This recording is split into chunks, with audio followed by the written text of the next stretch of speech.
Welcome to the channel. இன்னைக்கு நீங்கள் பார்க்க போகிறது வந்து சமையல் புளி சாதமும் உருளைக்கிழங்கு வறுவலும்.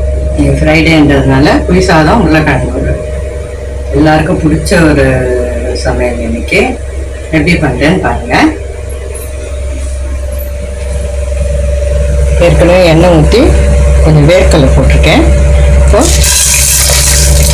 கடுகு, உளுத்தம்பருப்பு, கடலை பருப்பு நல்லா வறுப்படணும்.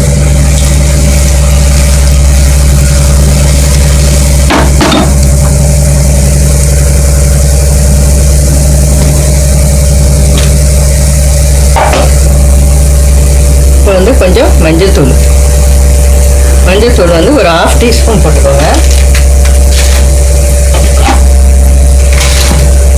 அப்புறம் பெருங்காயம் அளவுக்கு ஏற்ற மாதிரி போட்டுக்கணும். பெருங்காயம், அதுக்கப்புறம் வந்து கருவேப்பிலை,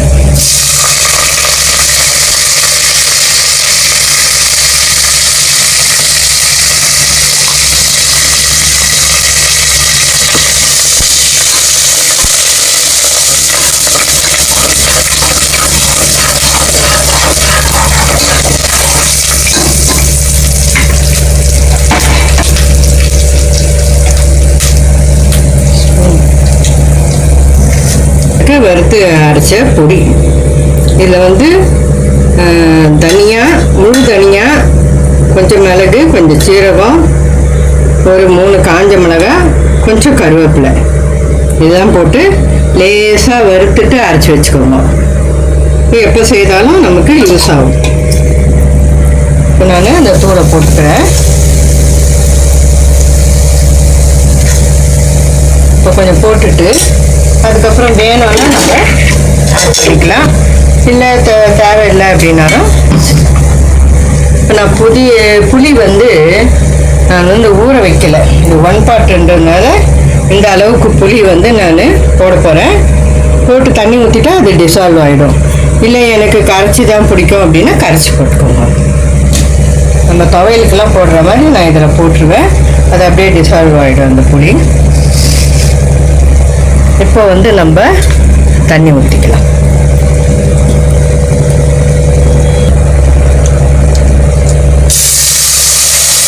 இது 1க்கு 3 ஊற்றணும். 1 டம்ளர் அரிசி எடுத்திங்கன்னா 3 டம்ளர் தண்ணி.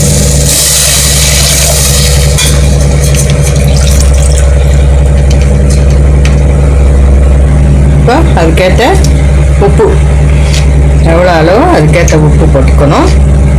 பத்தலைன்னா அப்புறம் போட்டு கலரிக்கங்க, ஒன்றும் பிரச்சனை இல்லை.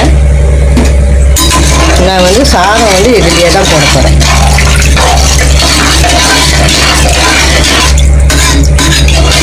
இது நல்லா கொதித்து வந்தோடனே ரைஸை போட்டு மூடி தம் போட்டுருவேன். சூப்பராக ஆகிடும். ஒரு 20 மினிட்ஸில் சாதம் நல்லா கொதி வருது பாருங்கள். இப்போ வந்து நம்ம ரைஸ் போட்டுக்கலாம்.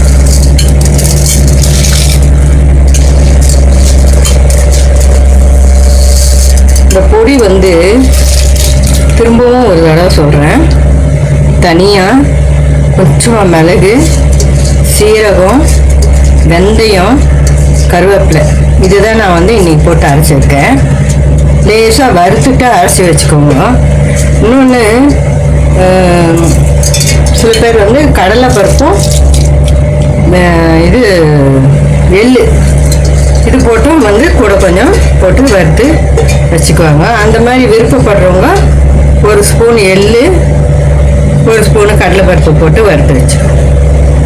இந்த மாதிரி வச்சுக்கிட்டோம்னா நல்ல கோயில் புளியோதரை மாதிரி நல்லா சூப்பராக இருக்கும். நான் வந்து ஒரு அம்மன் கோயிலில் கூட இது மாதிரி பண்ணி எடுத்துகிட்டு போய் கொடுத்தேன். எல்லாம் விருப்பமாக வாங்கி சாப்பிட்டாங்க.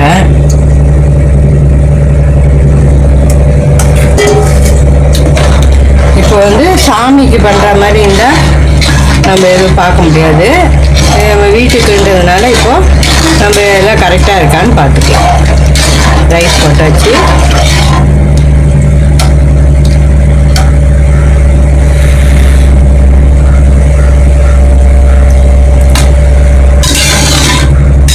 எல்லாம் கரெக்டாக இருக்குது. இப்போ மூடி தம் போட்டுடலாம். கொதி வருது பாருங்க, தட்டு போட்டு தம் போட்டுட்டேன். இப்போ சிம்மில் வச்சுட்டு 20 நிமிஷம் கழித்து பார்த்தா கரெக்டாக இருக்கும். நடுவில் கிளறி இருந்தால் கிளறிக்கோங்க. நியூவாக பண்ணுறவங்க வந்து கிளறி பார்த்துட்டு திருப்பவும் கரெக்டாக இருக்குதான்னு பார்த்துட்டு கூட நீங்கள் வந்து தம் போட்டுக்கலாம். அதனால் வந்து இந்த மாதிரி தம் போடுற விஷயத்தில் நம்ம நடுவில் கிளறி பார்க்கலாம்.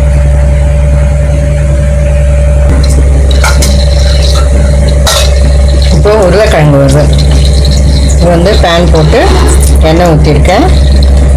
கூட கடுகு போட்டுக்கலாம். கடுகு வெடிக்கட்டும்.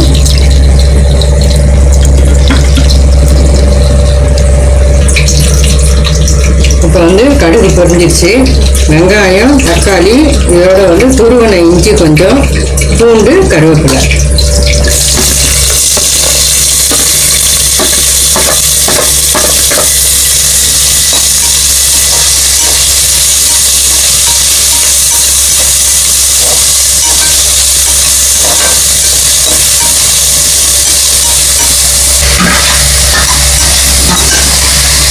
உருளைக்கிழங்கு போட்டாச்சு.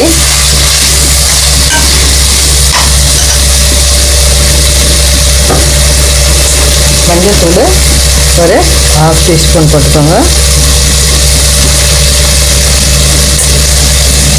தனியாத்தூள் ஒரு 2 டீஸ்பூன்.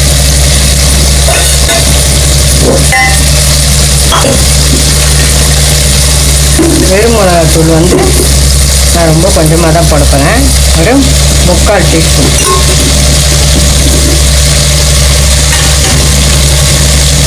உப்பு அளவுக்கேற்ப உப்பு போட்டுக்கோ.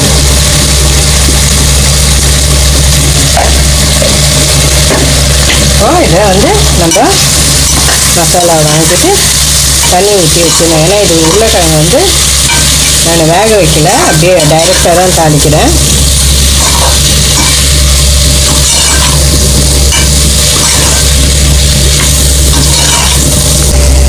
இப்போ தண்ணி ஊற்றி மூடி வச்சுருக்கேன். உருளைக்கிழங்கு வேக வரைக்கும், ஏன்னா அது சீக்கிரமாக வெந்துடும். ரொம்ப தண்ணி ஊற்றாதீங்க, திட்டமாக ஊற்றி சும்மா அந்த கிழங்கு மூழ்கிற அளவுக்கு ஊற்றிட்டிங்கன்னா இப்போ மீடியம் ஹையில் வச்சு வேக வச்சு எடுத்துக்க வேண்டியது தான். மூடிடலாம்.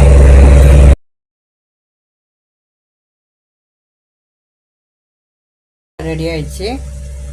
அருமையாக இருக்குது. நான் டேஸ்ட் பண்ணி பார்த்தேன், ரொம்ப நல்லாயிருக்கு. இந்த பக்கம் உருளைக்கிழங்கும் ரெடி ஆயிடுச்சு. ஒரு ஒரு நிமிஷம் 2 நிமிஷம் இருந்தாக்கா நம்ம ஸ்டவ் ஆஃப் பண்ணிடலாம். அருமையாக ரெடி ஆகிடுச்சு. உருளைக்கிழங்கு வறுவல், புளி சாதம் சூப்பரான முறையில்.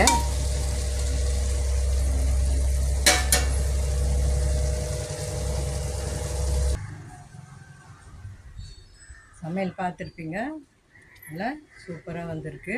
இதே மாதிரி நீங்களும் செய்து பாருங்கள். செய்து பார்த்துட்டு எப்படி இருக்குதுன்னு சொல்லுங்கள். இப்போ வாங்க, நம்ம தக்காளி செடி வந்து நல்லா பூத்து இது இருக்குது பாருங்கள். இங்கெல்லாம் பூ இருக்குது, இங்கே பூ இருக்குது.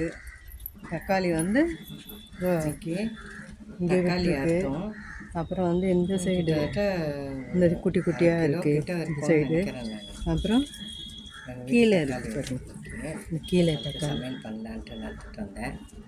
அழகாக விட்டு இருக்கு, சூப்பராக பார்க்கவே சந்தோஷமாக இருக்குது. பூ நிறைய தக்காளி அறுவடை இருக்குது. இதுக்கு வந்து நான் செடிக்காக என்ன வச்சேன்றதும் நான் அப்புறம் இன்னொரு வீடியோவில் சொல்கிறேன். இந்த வீடியோ பிடிச்சிருக்கோன்னு நம்புகிறேன். பிடிச்சிருந்தா லைக் பண்ணுங்கள், ஷேர் பண்ணுங்கள், எங்கள் சேனலை சப்ஸ்கிரைப் பண்ணுங்கள். அப்படியே பக்கத்தில் உள்ள பெல் பட்டனை கிளிக் பண்ணிங்கன்னா எங்களுக்கு சந்தோஷமாக இருக்கும். Thanks for